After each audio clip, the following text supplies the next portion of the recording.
27 समंदर की लहरें। एसीपी अपने घर पर ही था। वो अपने बगीचे में पौधों को पानी दे रहा था कि तभी उसने गौरव की गाड़ी को अपने घर के सामने रुकते देखा। एसीपी समझ गया कि बात कुछ ठीक नहीं है, पर उसने कुछ नहीं किया। वो बस अपने काम में लगा रहा। इधर गौरव गाड़ी से नीचे उतरा तो बगीचे में उसे एसीपी साहब दिखे। क्योंकि शाम का वक्त था, इसीलिए गौरव जानता था कि एसीपी इस वक्त घर पर ही मिलेंगे। गौरव ने एसीपी को देख हवा में हाथ हिलाया। सर, एक जरूरी बात करनी थी आपसे, गौरव ने चिल्लाकर कहा। एसीपी ने बदले में ऊपर आने का इशारा किया। सड़क से थोड़ा ऊपर घर बनाया था एसीपी ने, और इसी कारण सड़क से अगर घर को देखते तो लगता था कि एक मंजिला में ये घर बना हुआ है। गौरव इशारा पाते ही झट से ऊपर गया। यहाँ बात करोगे या अंदर कमरे में? गौरव के आते ही एसीपी ने ये सवाल पूछा। यही ठीक है, गौरव ने बस इतना ही जवाब दिया। गौरव का जवाब पाकर एसीपी ने उसे एक कुर्सी दी और खुद भी सामने लगे झूले पर बैठ गए। हाँ तो बताओ, क्या परेशानी है आपको? एसीपी ने शांत भाव से कहा। मुझे क्या सुनने को मिल रहा है कि आप टीम बना रहे हैं? गौरव ने बेरुखी से कहा। हाँ, मैं ये बात तुम्हें सामने मिलकर बताना चाहता था, इसीलिए नहीं बताया। और तो और तुम ही इस टीम को लीड करोगे। एसीपी ने अपनी तरफ से बात ना बनाने की सफाई दी। ये सुन गौरव पूरी तरह से चौंक गया। वो कभी सोच भी नहीं सकता था कि उसे एक टीम के अंदर काम करना पड़ेगा, और वो भी इतने उलझे और बड़े केस में। गौरव ने अपनी तरफ से बात बताते हुए कहा, सॉरी, बट मैं टीम में काम नहीं कर सकता। मैं जो भी करता हूँ अकेले ही करता हूँ, गौरव ने आगे कहा। और तो और रही बात अगर टीम की, तो मैं और बजरंगी काफी है। मैं अपनी टीम में किसी लड़की को नहीं रख सकता। गौरव ने असल वजह अब बताई थी। गौरव की बात सुन एसीपी सोच में पड़ गए। वो कहां टीम को बनाकर केस सॉल्व करना चाहता था, और कहां ये गौरव अब अपनी जिद पर अड़ गया था। एसीपी ने गौरव को समझाते हुए कहा, तुम्हें दिक्कत किस बात की है, ये तो बताओ तुम। लड़की से या फिर मेरे टीम बनाने के आइडिया से? दोनों मुझे नहीं पसंद, गौरव ने बेबाक होकर जवाब दिया। तुम भूल रहे हो कि तुम्हें वही करना है जो मैं कहूंगा। ये केस तुम्हारे लिए कितना इम्पोर्टेंट है तुम खुद जानते हो, एसीपी ने इस बार धमकी भरे लहजे में कहा। ओह रियली, ये आप कह रहे हैं? मैं आपको बता दूं कि मैं उस लड़की को अपनी टीम में नहीं रख सकता। मैं अगर आपकी टीम वाली बात मान भी लूं, फिर भी मैं उसे अपने साथ नहीं रखूंगा, और ये केस मेरे लिए घंटा जरूरी है। वैसे भी मैं इंक्वायरी के लिए तैयार हूँ, पर आप उस किलर के अगले वार के लिए तैयार हैं या नहीं? गौरव ने भी जैसे को तैसा जवाब दिया। बाकी और कोई इंस्पेक्टर रहता तो उसकी ये हिम्मत नहीं होती, मगर यहाँ गौरव शेट्टी था जो बस अपने काम के अलावा और कुछ भी नहीं जानता था। गौरव के जवाब देने के तरीके से एसीपी समझ गया था कि गौरव अब बात नहीं मानने वाला है। इसीलिए एसीपी ने अपना आखिरी हथियार निकाला और बोला, अगर इस शहर के सीएम तुम्हें कहें तो फिर भी तुम ये टीम वाली बात नहीं मानोगे? सीएम शब्द सुनते ही गौरव अपनी जगह से उठ खड़ा हुआ। उसे अपने कानों पर यकीन नहीं हुआ कि एसीपी सीएम का नाम ले रहे हैं। आप झूठ तो नहीं बोल रहे हैं? गौरव ने पूछा। मैं झूठ क्यों बोलूंगा, मेरा इसमें क्या फायदा, एसीपी ने कहा।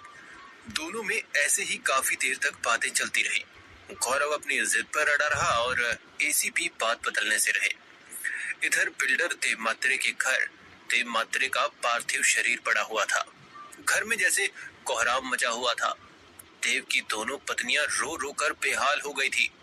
देव का बड़ा बेटा जो उनका सबसे चहेता था, वो सदमे में चला गया।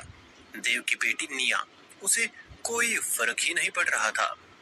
ऐसा क्यों था, ये बात तो वो ही जानती थी। उसे देख कोई भी नहीं कह सकता था कि उसका बाप मरा है। वो आराम से घर में बाहर सिगरेट का धुआं आसमान में उड़ा रही थी। उसकी उम्र वैसे तो 19 थी, पर सिगरेट ऐसे पी रही थी मानो वो कितनी बड़ी हो गई हो। रिश्तेदार जो बाहर से आ रहे थे वो निया को देखकर पूछते तो बड़े ही अजीब ढंग से वो जवाब देती, जिससे उनको बुरा लग जाता। निया देव की दूसरी पत्नी से हुई थी और घर में से सबसे ज्यादा प्यार मिला था और यही कारण था कि वो हद से ज्यादा बहक गई थी। निया बाहर सिगरेट पी रही थी कि तभी उसके पास एक गाड़ी रुकी। हे निया, गाड़ी से एक उसी की उम्र का लड़का उतरा। उसका पहनावा देख ऐसा लगता था कि वो निया का ही कुछ लगता था, क्योंकि उसने भी काफी महंगे कपड़े पहने हुए थे। हे, व्हाट्स अप डूड? निया ने उस लड़के को गले लगाते हुए कहा। तू यहाँ क्या कर रही है? तुझे तो अंदर होना चाहिए ना। उस लड़के ने निया को हल्के हाथों से मारते हुए कहा। लड़के को जवाब देते हुए निया ने कहा, तेरे को जाना है तो जा, मुझे मत बोल। अंदर कोई रोना धोना चालू है। इट्स सो बोरिंग यार। निया ने सिगरेट को अपने पैरों से कुचलते हुए कहा। ये क्या कह रही है तू? वो तेरे पापा थे। ऐसे अपने बाप के बारे में कोई कहता है क्या? उस लड़के ने निया पर गुस्सा करते हुए कहा। उस लड़के ने इतना कहा ही था कि निया उस पर भड़क गई। निया ने भड़कते हुए कहा, ए, देख को इतना दुख हो रहा है ना, तो तू जा, तू अंदर जा और रो ले जाकर। मेरे को नहीं जाना, मुझे अकेला छोड़ दे। इसके बाद उस लड़के ने ना तो कुछ कहा और ना ही निया ने उसे टोका। पर हाँ, लड़के के जाने के बाद निया ने खुद से बस इतना कहा, बाप अगर उसके जैसे होते हैं तो मैं ऐसे ही ठीक हूँ। कभी कभी तो मन करता है कि उनका सारा भांडा पुलिस के सामने जाकर खोल दूं, पर क्या फायदा, पुलिस भी तो इनके अंडर ही काम करती है।